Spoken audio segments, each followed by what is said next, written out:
This six-part Isuzu Connect tutorial series focuses on basic use of a non-customized Isuzu Connect portal to request policy or goodwill consideration from your Isuzu District Service and Parts Manager. Part 6. How to submit a request to your Isuzu District Service and Parts Manager. Now that you have a fully documented case, click on the Notes tab, find Recipients, and click on the drop-down arrow. Choose Isuzu Field Managers.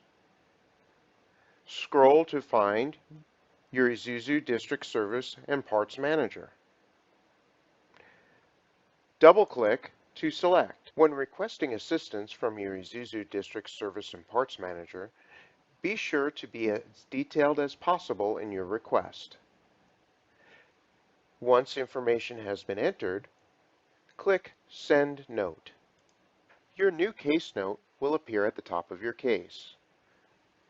Your Isuzu District Service and Parts Manager will reply within the Isuzu Connect case to your request. By scrolling up, you will find the top banner. Click on the Cases button. This view will provide you all open cases in Isuzu Connect for your dealership. Thank you for your attention in Part 6 of this Isuzu Connect tutorial series. Please click on the subscribe button below, and welcome to Isuzu Connect.